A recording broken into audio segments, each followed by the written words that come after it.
Yan, eh, no? So yung topic natin ngayong umaga ay nandito na tayo sa Be Merciful. Itong topic na ito ay medyo mahirap sundin eh. Pero sa biyaya at tabag ng Panginoon ay magagawa naman dito ng mga Kristiyanong nagmamahal sa Kanya. So alam niyo yung ating mga series, ano? Sana hindi niyo nakalimutan ito at sana nagrema ito sa atin. At kahit papaano, at least ay may pagbabago sa ating buhay. Yung tinatawag na transformation. So, be merciful. Matthew chapter 5, verse 7. Blessed are the merciful, for they will be shown mercy. Tayong lahat ay manalangin. Diyos na dakila, maraming salamat sa lakas ng pangatawan. Salamat sa pananampalatayang itinuro mo po sa amin. At sa umagang ito, ng aming pag-aaral ng iyong banal na salita ay samahan mo po kami. Ikaw ang aming teacher, ikaw ang aming preacher, ikaw ang aming model, at ikaw lang, Lord, ang aming dapat na sambahin at wala ng iba. Kaya sa aming pagkasama-sama ay katagpuin mo rin po ang aming mga pangailangan at aming inaanyayahan ang iyong Espiritung Banal na siyang patuloy na magkukonvict sa amin sa bawat salita mo. Na aming marinig, Panginoon, ay magdulot ito ng pagliliwanag sa aming puso at sa aming isipan, magkaroon ng kaginhawahan at magkaroon kami ng taos-pusong pagsunod sa iyo. Salamat po, Ama. In Jesus' name we pray. Amen at amen. Be merciful. Mula sa isang village, isang mag-ama ang papunta sa palengke. Isinama nila ang kanilang donkey o asno upang sa kanya ikakarga ang kanilang mga ipinamimili. Napadaan sila sa isang bahay na may nakukwentuhan sa labas. At napansin sila at sinabi, tingnan mo itong mag-amang ito. Nagpapakahirap maglakad samantalang pwede naman silang sumakay sa kanilang asno. So ang ginawa ng mag-ama, sumakay sila sa asno at nang mapadaan naman sila sa tapat ng isang bahay na may nag-uumpukang mga tao, sinabi nila, tingnan mo itong mag-amang ito, hindi na naawa sa asno, dalawa pa silang nakasakay. Ang ginawa ng ama, bumaba siya at ang anak na lang ang pinasakay. Nang mapadaan sila sa isang may nakakwentuhang muli, sinabi nila, tingnan mo itong anak na ito, hindi na naawa sa tatay niya. Siya pa ang nakasakay sa asno. Kaya bumaba ang anak at ang tatay niya ang pinasakay sa asno. Nang matapat naman sila sa isang tindahan, nakita sila ng mga tao roon at sinabi, anong klaseng ama ito? Hindi na naawa sa anak niya. At siya pa ang nakasakay sa asno. Kaya hindi na nila alam ng mag-ama ang kanilang gagawin. Kaya upang wala nang masabi pa ang mga tao, pinasan na lang nila ang asno. At nang mapadaanan naman sila sa isang umpukan, sinabi nila, tingnan mo ang mag-amang ito, mga baliw. Sa halip na sila ang sumakay sa asno, pinasan pa nila ito. Ang tanong, mga kapatid, gaano kadalas na tayo ay nagiging biktima ng isang pag-uusga mula sa ibang mga tao? O pwede rin naman ay nahusgahan natin ang iba. Nagko-conclude ka agad base sa iyong nakikita o sa iyong sariling obserbasyon. Ganun ba kayo o wala naman dito niyan? So, wala naman siguro, no? Minsan, para lang hindi tayo mahusgahan ng mali, nag-iingat na tayong mabuti sa ating ginagawa o sinasabi. Ngunit, kahit na gayon, nahusgahan pa rin tayo. O maging vice versa ito.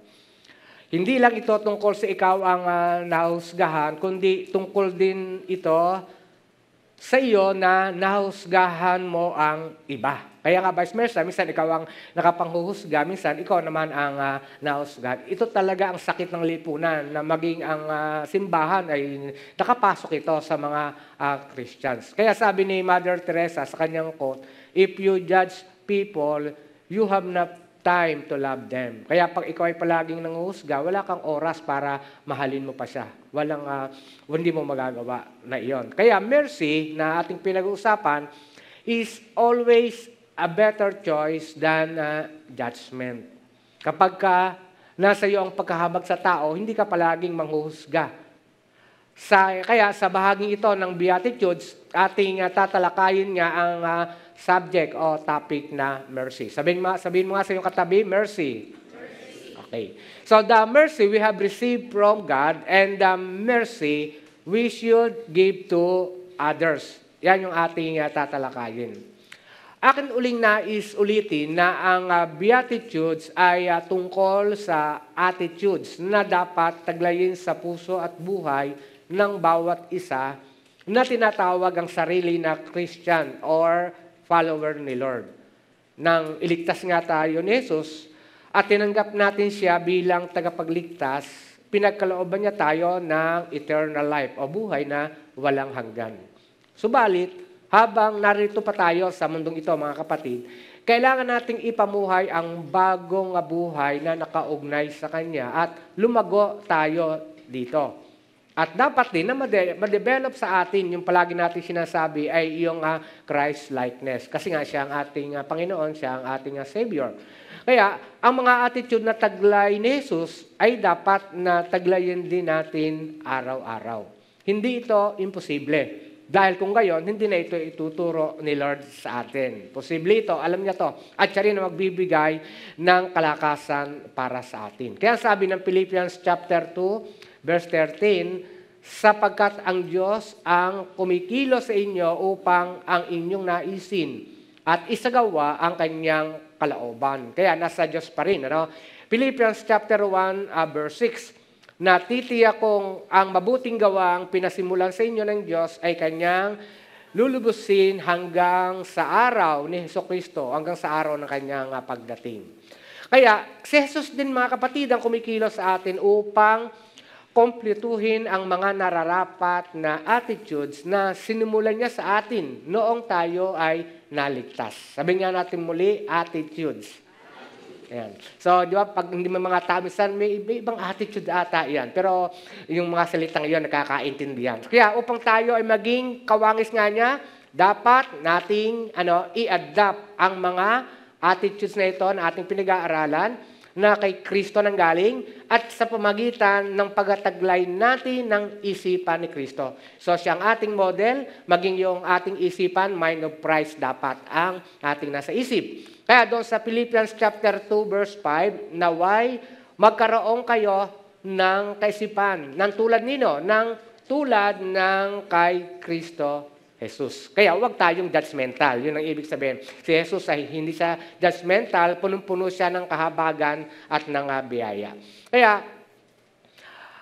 kailangan po nating i-emphasize ito sapagkat nais ko nga maunawa natin ang pinakadiwa ng mensahe natin ngayon, yung the attitude of mercy, sa tamang perspective. Dapat ay nakatuntong sa tamang pundasyon ang ating pagkatuto. Sapagkat ipamumuhay nga po natin ito. Kaya pag tama yung ating pundasyon, tama yung ating mga gagawin. Kapag tama ang ating pagkaunawa, tama ang pamumuhay. Amen po ba?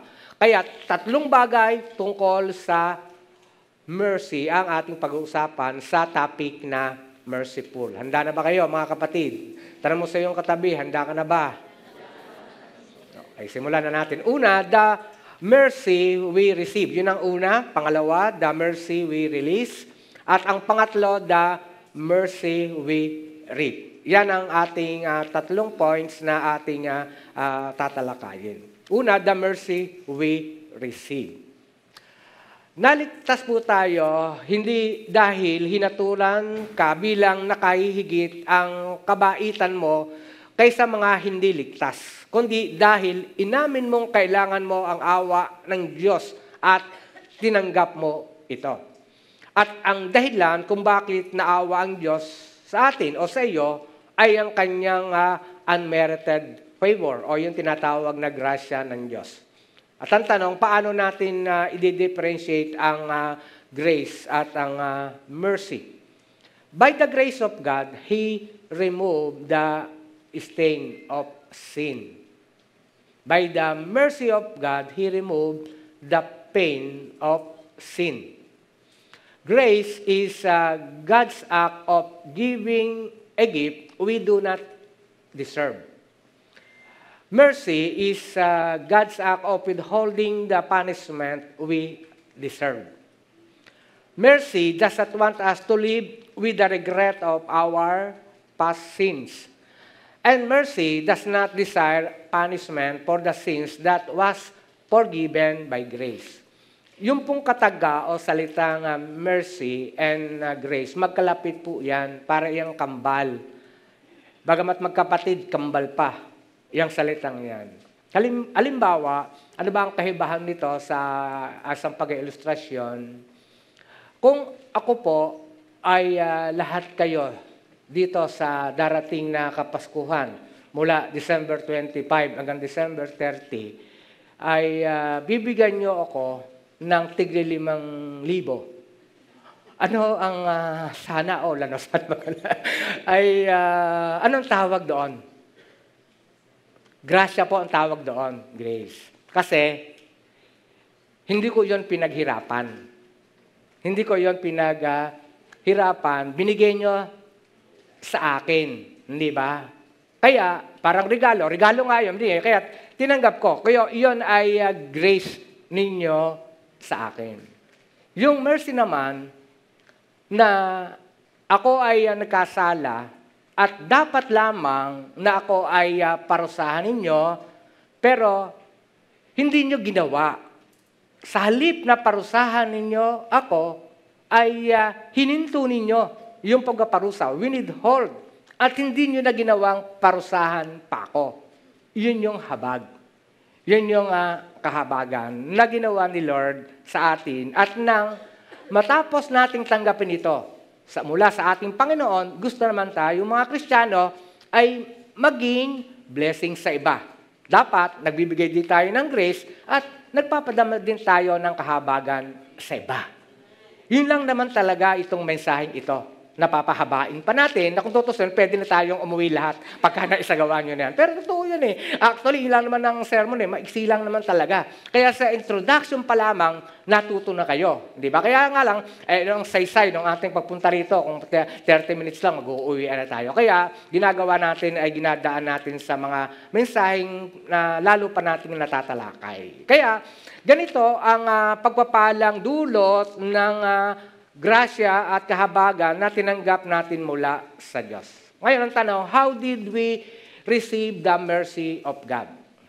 Letter A, through the compassion of Christ. Through the compassion of Christ. Ephesians chapter 2, verse 4, subalit napakasagana ng habag ng Diyos at napakadakila ng pag-ibig niya sa atin. Sa 2 Corinthians chapter 1, verse 3, praise be to God, the Father and Father of our Lord Jesus Christ, the Father of compassion and the God of all comfort. Kaya, God is the Father of all mercies and the God of all comfort. Yun ang isa sa katangian ng Diyos, yung kanyang mga attributes. And this mercy was revealed through His Son. Hindi natin nakakita ang Diyos Ama sa langit, sa Espiritu, pero nung magkatawan tao ang Panginoong Hesus, natunghayan natin, doon ipinakita yung kahabagan sa pamagitan ng Diyos Anak. Ang awa na tinanggap natin sa Diyos, noong tayo ay Kanyang iniligtas, ay hindi dahil karapat-dapat tayo dito, kundi dahil siya ay mawain ngang Diyos. Amen. Kaya ang sabi ng Titus chapter 3 verse 5, He saved us not because of righteous things we had done, but because of His mercy. Kaya dapat magpasalamat ng todo, ng bongga ang mga follower ni Lord. Kasi hindi nang dahil sa atin matuwid, dahil tayo ay mabait, dahil marami tayong ginakabutihan, kundi but because of His mercy. Pinatawad niya ang ating kasalanan na dapat ay tayo ang maparusahan at talagang ito ay pasanin natin at madama natin yung paghihirap na ito. Pero hindi ginawa. Kahabagan niya ang pinaganawa ng Diyos at siya mismo ang nagdala ng kaparusahan sa krus ng Kalbaryo. Kaya kung kaligtasan nga ay base sa pagiging karapat-dapat, walang maliligtas sa atin. Kasi nga, walang matuwid. At hindi natin tayo magiging consistent na maging righteous at holy sa harapan ng Diyos. Kaya dahil dito, wala talagang maliligtas kung pagbabasihan ay karapat-dapat. Lahat tayo ay mapapahamak. Amen po ba yun, mga kapatid? Pwede bang palakpakan natin ng malakas ang Panginoon? Kaya dito po, sa pagpatuloy natin, yung book of Luke o sa Lucas, matapos na si Sekaria, ay makapagsalitang muli kasi napipis siya. Kung nabasa niyo na ito, umawit siya sa galak dahil sa katuparan ng pagliligtas na ipinangako ng Diyos. At sa bahagi ng kanyang awit ay ganito ang kanyang binigkas. Luke chapter 1 verse 78. Sabi niya, because of the tender mercy of our God, by which the rising sun will come to us from heaven. So ang gandang talata noon. No? Ang rising sun na tinutukoy dito, walang iba kundi si Jesus. Nasa pamamagitan nga ng awa ng Diyos, ng kahabagan ng Diyos, siya ay pumarito. Amen. Kung hindi talaga naawa ang Diyos sa atin, hindi nahabag ang Diyos, hindi magkakatawang tao ang ating Panginoong Hesus, ang God the Son. Kasi naawa nga siya, pumarito siya. Because of compassion, we are recipients of the mercy of God. Kaya, praise be to God. Minsan papalakpakan natin ang ating Panginoon ng malakas. Pangalawa, through the cross of Christ. Through the cross of Christ. Nang bumaba si Jesus mula sa langit, sa halip na hatulan ako, hatulan kayo, inabot niya tayo ng kanyang kamay na napako bunga ng awa nga niya sa atin. He reached us out of His abundant love and grace. Hindi ninais ng Diyos na hatulan tayo upang mapahamak. Kung ito ang nais ng Diyos gawin, nasa kanyang kamay ang lahat ng kapangyarihan upang igawad sa atin ang parusangang nararapat para sa atin. Ngunit, sa kabila na tayong lahat ay makasalanan, anong ginawa ng Diyos? Minahal tayo ng Diyos at nais niyang ipadama ang kanyang awa sa atin sa pamamagitan ng pagaligtas ni Jesus sa krus. Kaya ang sinasabi ng Isaiah 53 verse 6, ipinataw ni Yahweh sa kanya ang kaparusahang tayo ang dapat tumanggap. So there is substitution. At alam natin na may araw ng paghuhukom. Darating ang araw na tayong lahat ay hatulan. Subalit, ang panahong ito ay panahon ng kanyang kahabagan at awa. At ang lahat ng tumugon at tutugon sa kanyang awa sa pamagitan ng pagbabalik loob sa kanya at pagsisisi sa lahat ng mga kasalanan sa pamagitan ng pananampalataya sa kanya ay hindi na tayo o hindi na hatulang maparusahan sa araw ng paghuhukom. Kaya ang pangatlo ay through the Christian sent by Christ. Through the Christian sent by Christ. Ang desisyon ng Diyos to be merciful to us ay hindi isang maliit at hindi pinag-isipang pagapasya. Malaking bagay ito sa kanyang pagapasya para sa atin. Malaki ang ipinambayad niya dito. Yung kanyang buhay, ang kanyang ibinayad, ang kanyang kabanal-banalang dugo. Namatay siya bilang kahalili natin upang mabuksan ang pintuan ng kaligtasan para sa sinumang sumasampalataya sa Kanya. Covered lang ito nung mga sumasampalataya ng totoo at tunay sa Panginoong Jesus. Kasi ang krus at ang naganap doon kay Jesus ang eksaktong parusa ng hatol sa ating kasalanan. Dapat nga tayo ang mahatulan, pero hindi ginawa ni Jesus yun, hindi ginawad sa atin yun. Sa sarili niya iginawad. Kaya ang mga naunang mananampalataya na nakaranas, yung mga early Christian, ay lubos na naunawaan ang awa ng Diyos. At naligtas ay itong mga early Christian na ito, ay nagkaroon ng masidhing hangarin na tumugon sa tawag ng Diyos na ipadama at ibahagi ang habag na ito sa kanilang kapwa.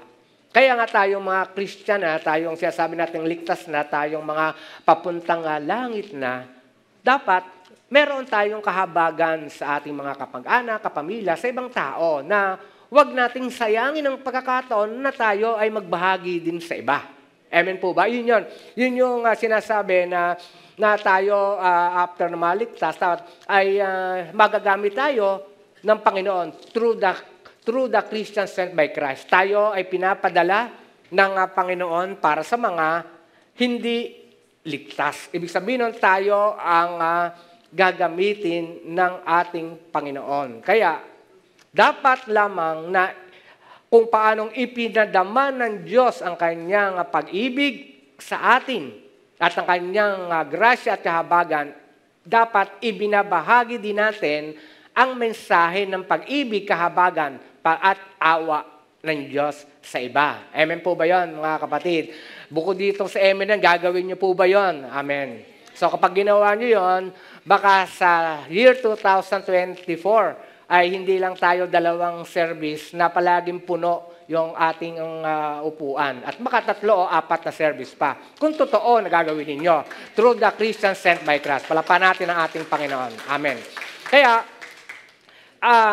sino man ang umakay sa atin, di ba, ay naaalala natin. Ako, naaalala ko pa si Pastor Arvin Garcia na siyang nag-share sa akin ng gospel. So, ginawa niya iyon dahil sa awa niya sa akin na ako rin ay maligtas. Kaya, ganun din dapat tayong lahat.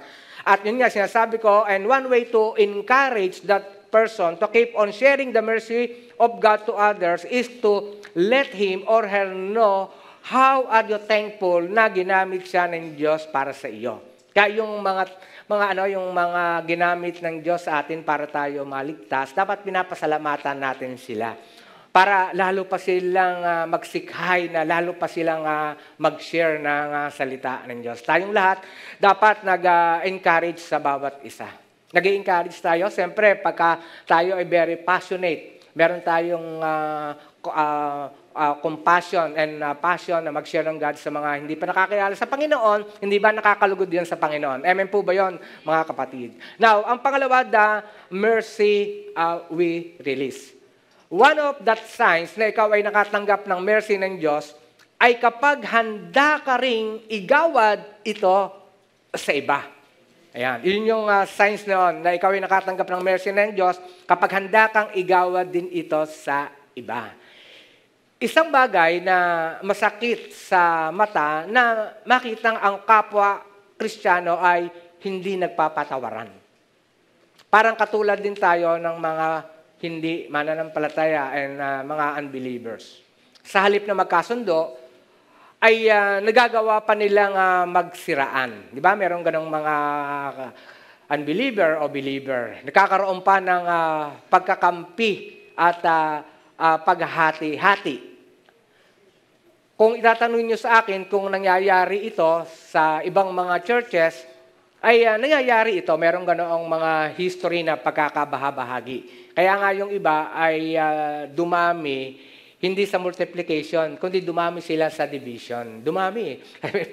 Nagkahati-hati kasi nag-away-away, nagkanya-kanya. Dito na ako sa pastor na to. Dito na sa pastor. Kasi iba yun. Pero sa atin, hindi naman mangyayari yon by the grace of God. So, nangyayari ito na sinasabi natin na hindi dapat mangyari. Kaya, ang dapat ay magpasalamat tayo sa Diyos sa ginagawa niyang kabutihan sa atin, di ba? Kanina lang kinanta natin yung kabutihan ng Diyos, di ba? Di ba ang ganda-gandang kantahin. Sana yung kabutihan ng Diyos na yon ay nakikita na ipapasa natin sa iba. Sino sa iyong katabi, ipapasok ko sa iyong kabutihan ko sa iyo mamaya. Intayin mo ako sa labas. Intayin mo ako, may bibigay ako sa iyo. Ayaw magsalita. Baka meron mo kayong mga dyan.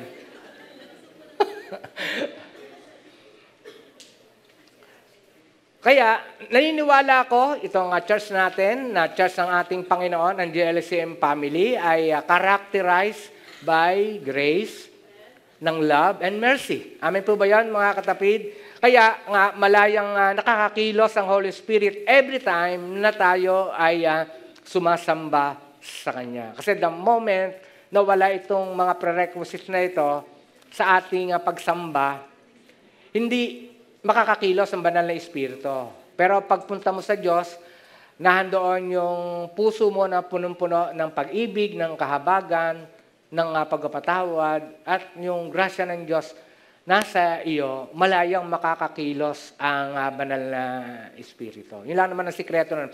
Pero kahit mo sa ang banal na Espiritu, walang pinipili yon. Pero napipighati ang banal na Espiritu. Pagka punong-puno ka ng bitterness, pupunta ka sa simbahang ito, ay parang sayang. Pero hindi naman sayang. Pero siyempre, makakaroon ng Word of God, kahit meron kang bitterness, ay may ibsan nito. Kasi nakadanig ka ng salita ng Diyos. Kaya yung mga malapit na mag-backslide, at sa tingin ninyo ay backslider na kayo, punta pa rin kayo ng punta sa church na ganito tulad nito. Huwag kayong hinto. Huwag nyo sabihin, nagkamali ako, nakakahiyanan ako, nagawa ko itong mali. Hindi ganun si Lord.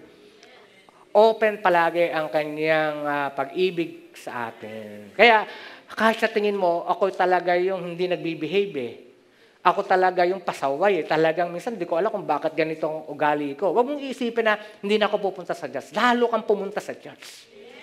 Amen po ba, mga kapatid? Yun. Mas mainam yun. Kung may bitterness ka, lalo kang pumunta sa church. Kung nagkakasala ka, lalo kang pumunta sa church. At makinig ka ng salita ng Diyos. Amen. Palakpan natin ang ating Panginoon. Kaya, dapat ay meron tayong napapadama sa iba ng mga spiritual mercy. Lalo na doon sa mga kaluluwa nga hindi paligtas. Kasi yung mga hindi paligtas na mga tayo ang tinitingnan nila kung totoo yung pagdadala natin ng Bible. Kung mayroong bearing, yung mga pagsasalita natin ng Word of God. Kasi baliwala yung pag-share natin at yung pagdadala natin ng Bible kung wala tayong mercy sa kanila. Kaya sabi natin, hindi ba dapat lahat tayo na tumanggap ng habag at pagpapatawad ng Diyos ay dapat magkaroon ng natural na damdamin na awa sa kaluluwa ng mga taong wala pa sa Panginoon. Sa halip na kamuin natin yung mga ibang taong hindi pa nakakilala sa Panginoon, anong sabi? Dapat kaawaan natin. Amen. So, ngayon, makita natin dito, dun sa parable of the Good Samaritans. Kung yung nabasa ito, merong dalawang tauhan dito. Ang sacerdote, isang religious person, na dapat na tumulong doon sa taong nakabulagta, na pinagnakawan at binugbog. Ay nilampasan lamang ito na parang walang nakita. Ibig sabihin, nilampasan lamang yung taong nakita niya na binugbog, na doon, nakahiga, hindi niya tinulungan at parang wala siyang nakita. Gayon din, yung pangalawa, yung Levita, ganun din. Ngunit, tinulungan siya ng isang Samaritano. So, sabihin dito, yung religious person, sacerdote, yung Levita, hindi tinulungan. Pero yung Samaritano tumulong. Bakit siya ang tumulong? Sapagkat siya ang biktima ng religious discrimination. Alam niya ang damdamin ng isang taong kaawa-awa. Kaya, ang nagawa niya ito, naranasan din niya yung maging kaawa-awa, kaya tumulong siya. Kaya, tanong, sino sa inyo ang nagpapasalamat sa Diyos dahil naawa siya sa iyo? Amen, di po ba? Sino sa inyo ang nakatanggap at naranasan ng kahabagan ng Diyos? Amen. Sino sa inyo ang alam na kapag ikaw ay na kay Kristo na, hindi ka nahahatulan batay sa ginawa mo sa lupa, kundi ang tatanggapin natin ay pag-ibig, habag at grasya ng Diyos. Tayong lahat yun. Amen po ba? Palakpakan natin ang ating Panginoon. Ngayon po, dahil dyan, may dahilan ka na upang ma-release ng awa sa iyong kapwa. Kasi yung pangalawang point natin the mercy we release. Kung ano yung ating itinanggap, yun din ang ating ibibigay. We cannot give that we do not have. Di ba? Kaya na yung mercy, yung tinanggap natin, i-release natin sa iba. Mga kapatid, di ba? Kaya, freely you have received mercy, freely release mercy. Be people of mercy. Release mercy even though it's hard sometimes. And just remember the price that Jesus paid. Hindi rin madali sa ating Panginoong Hesus ang kanyang ginawa. Kaya, dapat alam din natin ito. Kaya, mercy is a divine attitude that should be possessed by spiritual people like me and you.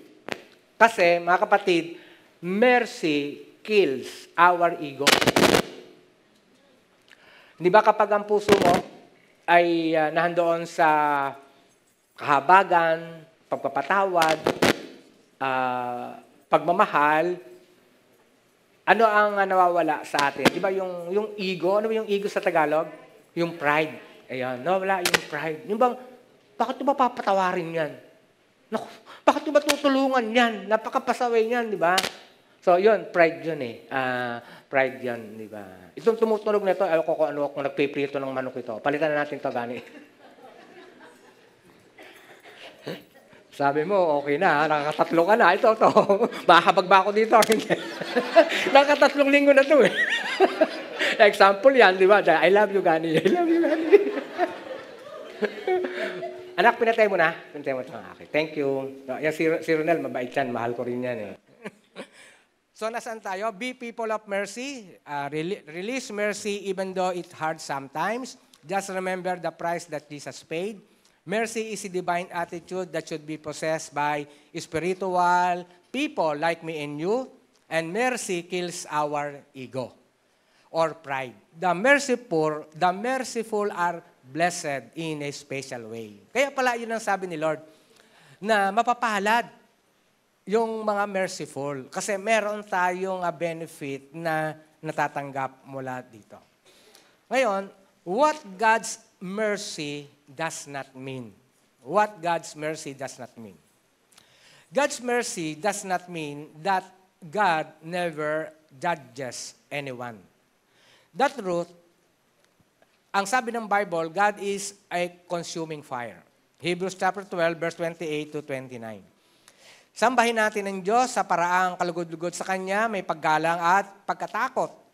Sapagkat tunay nga na ang ating Diyos ay apoy na tumutupok. Ngayon, yung ayaw magpasailalim sa grasya at kahabagan ng Diyos sa tamang paraan, siyempre, hahatulan ng Diyos ang ganitong mga uri ng tao. Halimbawa, tayo rito, na dinig nyo na itong message na ito, ilang beses na, patungkol sa kaligtasan, pag-ibig ng Diyos, kahabagan ng Diyos, pagpapatawad ng Diyos, ay ayaw tanggapin eh. Hindi mangyari sa buhay niya, walang pagbabago. Parang ginawang nanood lang ng sine, tapos binaliwala na. Darating ang panahon na ang Diyos ay makatarungan, tatanggapin mo yung hatol ng Diyos. Ang Diyos ay Diyos ng pag-ibig, subalit Diyos din siya ng katwiran. Dapat alam natin yun sa balancing pagkakilala sa Diyos. Ang katwiran ay may kaakibat na paghatol. At ang hahatulan niya ay yung mga taong ayaw tanggapin si Jesus bilang Panginoon at sariling tagapagligtas. Unbiblical ang blind na ang pananaw na ang Diyos ay hindi namumuhi sa kasalanan sapagkat siya ay Diyos ng pag-ibig. Mali po yun. Kahit ang Diyos ay Diyos ng pag-ibig, ay namumuhi siya sa kasalanan. Tandaan po natin yun. In fact, maraming verses tayong mababasa sa Bible na nagpapahayag ng wrath of God o yung puot ng Diyos. Kaya what does God's mercy mean? Isa sa mga beatitudes ay ang attitude of hunger for righteousness. The attitude of hunger and thirst for righteousness speaks of hunger and thirst for Christ Himself. Meaning, the closer we come to Christ, the more His attitude will be reflected through us.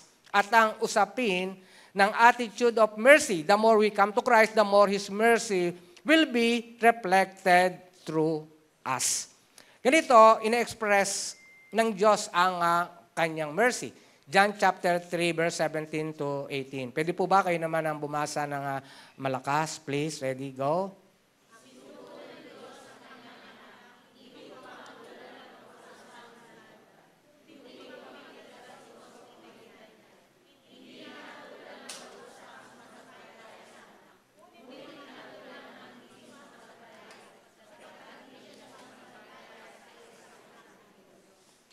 So, God is merciful, subalit hindi niya pinalalampas ang kasalanan. Maliwanag po yun. Ang mamamatay tao ay mamamatay tao. Ang lasenggo ay lasenggo. Ang makasalanan ay makasalanan. Hindi maitatago yun sa harapan ng Diyos. Pero sa usapin ng God's mercy, hindi pinagagaan ang moral at spiritual status ng tao. Ang puti ay puti, ang itim ay itim. Kaya nga, sinasabi natin na huwag nating aabusuhin ang kahabagan at grasya ng Diyos para tayo ay magpaulit-ulit sa kasalanan. Nakakaintindihan po ba tayo? So, magkaiba po yun. Ngunit nga, available ang habag at awa ng Diyos sa mga taong nasa gayong kasalanan. Nakaganoong kalagayan. So, ang galing ni Lord, nababalansin niyang lahat. Pero siyempre, matalino siyang Diyos. Alam niya yung mga tao talagang walang pagsunod sa Kanya. Yung talagang gumagawa lang ng paraan. Alam ng Diyos yan, hindi naman makakaligtas tayo sa Panginoon. Kaya, hindi sila disqualified, kundi para nga ito mismo sa kanila. So, ibig sabihin nun, kung ikaw ay nagkasala, dapat tanggapin mo, magsisi ka, tumalikod ka. At kung totoo yun, malalaman ng Diyos yun, kung totoong genuine faith o genuine repentance ang iyong ginagawa. Kasi ang genuine repentance ay hindi sa bibig, kundi pagtalikod sa kasalanan. Kahit ka humingi ng tawad sa Diyos, sumigaw ka pa, pero ginagawa mo para yung paulit-ulit, hindi kanya papatawarin. Kasi ginagawa mo pa eh. Nakakaintindihan po ba tayo, mga kapatid? Kaya, God is willing to forgive those who are willing to confess their sins. With action. With action, mga kapatid, hindi bibig lang, with action. Kaya, ganito rin dapat tayong lahat. Willing nating patawarin yung mga nagkakasala sa atin. Yung talagang gustong magbago. Ngayon, nais ko rin i-clarify, hindi ibig sabihin ito na libre na rin sa consequences ang isang tao sa nagawa niyang kasalanan. Kahit ka humingi ng tawad, kahit pinatawad ka, maiiwan pa rin yung bakas ng iyong pagkakasala. Yun yung tinatawag na consequence. Amen po ba, mga kapatid? Sabi mo sa iyong katabi, consequence. Kung ikaw ay young o kabataan, nagpabaya ka sa pag-aaral, consequences, kahit naging Christian ka. Kung ikaw ay tamad, consequence yun. Pinatawad ka ng Diyos, pero tamad ka, maghihirap ka. Tama ba yun? Pinabayaan mo yung sarili mo. Hindi ka naging malinis sa iyong katawan, pinabayaan mo. Di siyempre, magkakasakit ka. Kaya dapat, araw-araw, natawa ko. Dapat naliligo ka. Pero basic naman yon. At ingatan mo yung sarili. Kasi kahit ka Kristiyano, magkakasakit ka. Di ba? I mean yun, hindi yung, alam mo na, merong walking pneumonia, sabi ng DOH. Alam mo yung walking pneumonia? Kayo ba, updated ba kayo? Kaya dapat, nagpe-face mask pa rin kayo. Kung alam mo, si Sweet, mainam yan. Pagka inuubo yan, may sakit yan, nagpe-punta sa amin, naka-face mask yan. Di ba? Maingat sa sarili niya, maingat din sa walang mahawa. Dapat ganoon yung mga Kristiyano. Bakit? Kasi lahat ng ating ginagawa ay may consequence. Amen. So, siguro, alam natin ito, mga Christian, kaya dapat napakaingat. Siguro, kung ako i-rate ninyo, ay kung kayo nagkasala pa, meron kayo naging consequence, hindi ko na pagkukulang yon. Talaga lang matigas ang ulo ninyo. Joke lang mga ako. Kasi, maliwanag, hindi ba? So, kahit ka pinatawad ng Diyos, mali ang mga pagpasya mo, may consequence yan. Hindi ka kumakain ng gulay, kahit ka mabait, magkakasakit ka. Tama ba yun, mga kapatid? O, so, magkakaintindihan tayo, walang sisihan. Sabi mo siyang katabi, walang sisihan. So, ang magkaibang usapin, ang pagpapatawad at, ito pa, tuloy natin, hindi dahil nagpatawad tayo, para mas malinaw. Pinag-usapan, yung i-release natin yung mercy sa iba, yung pagpatawad. Hindi dahil nagpatawad tayo, ay hindi necessary na magtitiwala na agad tayo. Binabalansi ko. Halimbawa, may mga lumuko na sa inyo, nag-scam na kayo. Sabi ni Pastor, magpatawad daw eh. Ganun ba? Magpapaloko ba uli kayo? Ganun ba yung pagpapatawad? Ganun ba yung mercy na tinuturo natin? Hindi. Magkaibang usapin ang pagpapatawad at pagtitiwala. Kapag niloko ka na, huwag ka na magpaloko uli. Ikaw na ang loko-loko noon. Alam mo naman, loloko yan eh. Nagpa-scam ka pa uli. Ako naman, ano ba naman yan, di ba? So gamitan nyo rin ng tinatawag na wisdom o yung pagiging smart. We can be humble, pero dapat smart tayo. Di ba? Pwede kang maging humble, pero dapat smart ka. Amen po ba? So magkaibang usapin na pagpatawad at pagtitiwala. Ang pagpapatawad ay maaaring ibigay agad. Ngunit ang pagtitiwala ay nangangailangan ng acceptable track record. Yan. Sabihin nga po ninyo, acceptable track record. Yan. Para tingnan nyo rin, baka mamaya talagang manloloko na yan, ginagamitan nyo ng tiwala. Ay kayo naman ang kawawa, mga kapatid. Dapat may mapatunayang totoong pagbabago over a period of time at victories sa kanyang mga kahinaan. So, gayon din ang sincere determination to be a truly changed person bago ibalik ang tiwala. Sabi mo sa iyong katabi, ako nagtitiwala sa iyo. Pero wag mo kong lulukuhin, ha? Mawala ang tiwala ko. Kaya ang tunay na kumilala ng mercy ay willing na mag-undergo ng discipline at handang harapin ang consequences. Ganon talaga yon. Ang attitude of mercy ay hindi pagiging malambot. Hindi nito binabiolate ang justice. Hindi ito pagpapakita ng awa na handang kuminsinte sa isang nagkakasala. Nahabag ka sa anak mo, nahabag ka sa mga nagkakasala, pero hindi mo kinukonsinte yung pagkakasala niya. Ang paggagawad nito ay may kaakibat na disiplina tungo sa ikapagbabago ng recipient nito. Ang tawag dito ng iba ay yung tough love. Siya ay dinidisiplina mo, tinuturuan mo, pero binibigyan mo siya ng leksyon kasi mahal mo siya. Ayaw mo siyang magpatuloy sa kasalanan. So, ibang punto itong ating sinasabi ko sa inyo. Kaya, kung ang pagkakasala ay may kinalaman sa paglabag sa batas, alam natin yon, available sa mercy ang pagpapatawad, ngunit dapat panagutan ito ng nagkasala ng naaayon sa isinasaad ng batas. Maliwanag po tayo dito.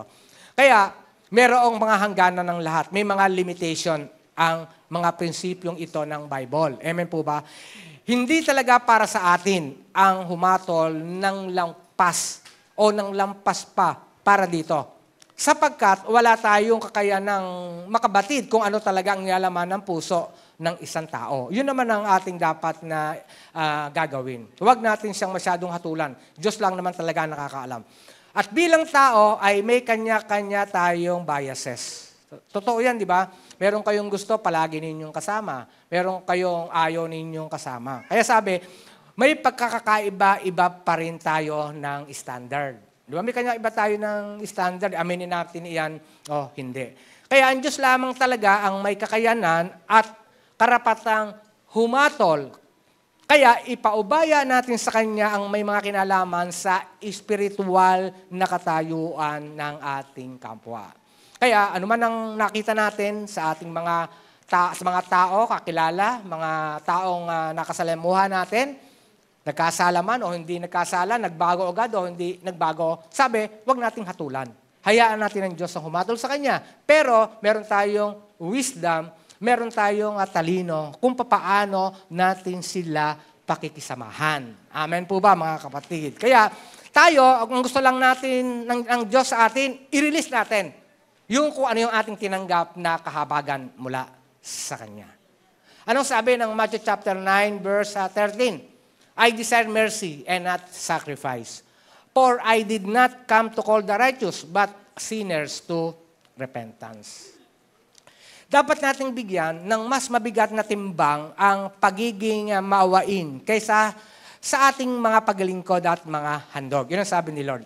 Sapagkat ano ang halaga ng mga ito kung puno naman ang ating puso ng paghatol sa ating kapwa na parang may authority tayo na piliin kung sino ang karapat-dapat sa Diyos at sino ang hindi. Mga kapatid, hindi tayo Diyos na para sabihin, hindi yan, hindi qualified yan. Hindi qualified yan. Hindi na magbabago yan taong iyan. Kilala ko yan. Huwag kang makikisama dyan. Wala tayong ganang dapat na kaisipan. Hindi yun ang tinuturo ni Lord sa atin. The principle of releasing a mercy is this. We simply must show mercy because we are recipients of the same mercy. Yun pala yun, mga kapatid. Dati, hindi ko masyadong binibigyan ng pangsin yan. Pagka ginalit mo ako, galit din ako sa iyo. Ganun talaga, di ba? Yun ang sabi ng mundo, di ba? Pero nung maranasan ko to sa biyaya salitan, ganun pala. We simply must show mercy because we are recipients of same mercy. Di ba? Kasi tinanggap ko kahabagan sa Diyos, dapat ito rin ang gawin ko sa aking kapwa. Yun ang sabi. Kaya ang pangatlo, the mercy we reap. The mercy we reap. Blessed are the merciful, for they will shown be mercy. What we saw, principle is a divine reality. Yung pinag-uusapan natin ito, ang prinsipyo nito ay divine reality. Hindi mo dapat panghinayangang maging mawain sa iyong kapwa, regardless, sapagkat ito ay babalik sa iyo. Kung ikaw ay tumutulong sa iba at hindi ka nila tinulungan sa pagbalik sa iyo, ang sabi ng Bible, huwag kang manghinayang. Kasi kung tinulungan mo yung iba, hindi lang para sa kanya, parang sa Diyos mo iyon ginawa. Amen po ba yun, mga kapatid? Ito ay babalik sa iyo. Kung di binalik ng tao sa iyo, tinulungan mo ang Diyos na magbabalik sa iyo. Biblikal po yan, mga kapatid. On the other hand, kahit nakatanggap ka ng malaking habag, ngunit hindi mo naman ito iginawad kahit sa mga mumunting kaparaanan, babalik din ito sa iyo. Ibig sabihin kung ikaw, hindi ka marunong mapagpatawad, mapaghiganti ka, meron din gagawa nito sa iyo. Kung ano yung ginawa, yun din ang gagawin sa iyo. Amen po ba yan, mga kapatid? Halimbawa, sa Matthew chapter 18, ay mababasa natin ang isang talinghaga ng isang unmerciful servant. Ikinuwento na Jesus ang tungkol sa isang aliping may malaking pagkakautang sa hari. Ang kanyang utang ay 10,000 bags of gold. Sinubukan ng mga scholars na alamin ang katumbas ng halagang ito. May nagsabi na ito ay katumbas na $30 million. Meron naman na ang tuos nila ay billion of dollars. Hindi pare-parehas yung mga Bible scholars. Kung sa bilang naman sa arawang sweldo, sabi nila aabot ito ng 60 million days of work ang katumbas nito. Yun ang katumbas ng pagkakautang. But the whole point of the figure is that imposibleng mabayaran ng alipin ang kanyang pagkakautang. Sabi, imposible. Dahil sa siya'y walang maibayad, iniutos ng hari na ipagbili siya, pati ang kanyang asawa, mga anak, at lahat ng kanyang ari-arian. Subalit nang magmakaawa siya, nahabag ang hari at pinatawad siya.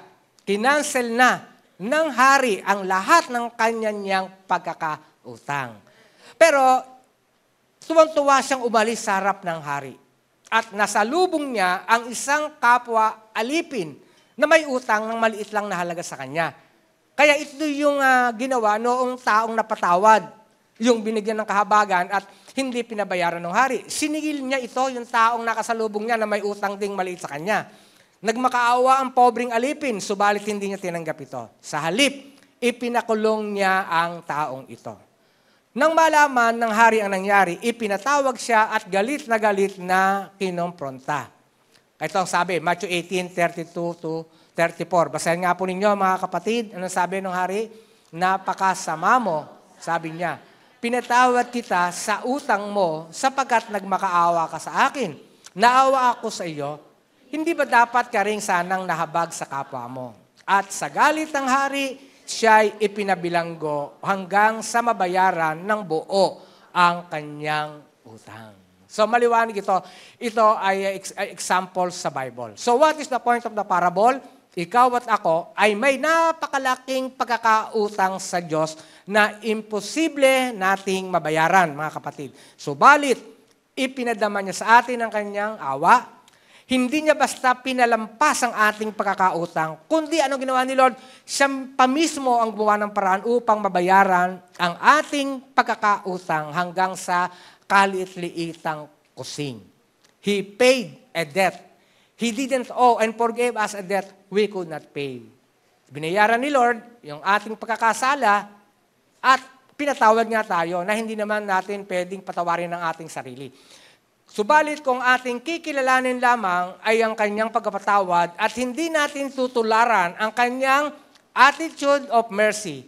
Kapag tayo tumanggap ng awa ay hindi nagpakita din ng awa sa ating kapwa nagkasala sa atin, posible, babawiin ng Diyos ang pagkapatawad na iginawad sa atin. Yun ang nangyari doon sa ating illustration. Papalitan niya ito ng parusang nararapat sa atin. Anong expectation ni Lord sa atin? Kung siya'y naawa sa atin, anong dapat natin gawin sa iba? Release. Maging mahabagin tayo. Kasi yung ibang mga Kristiyano, napapansin ko lamang, nakapokus palagi doon sa pagpapala ng Diyos. Pero mga ganong Kristiyano, yung bang talagang, hindi, pagkapalain ako ng Diyos, andun lang siya, hindi na siya lumalago. Hindi, ang Diyos, mahabagin yan, papatawarin ako. Hindi, bibigyan ako ng pera, aayusin ang aking buhay. Tama naman yun, puro blessing lang ba? Pero hindi siya magamit para i-bless yung iba. Nakuha nyo yun? Ayaw kong humatol, pero yun, nakikita ko lang yun. Yung wala siyang puso ng kahabagan, wala siyang puso ng gano'n. Talaga kahit sa Christian, makasarili siya. Meron ako nakita ng mga ganong Kristiyano, kasi matagal lang akong Kristiyano Pero tayo, alam ko, hindi naman gano'n. Alam ko, mahabagin naman kayo. Sasabihin sa'yo, alam ko naman, mahabagin ka. Kaya inuulit ko, intayin kita sa labas, Alam ko,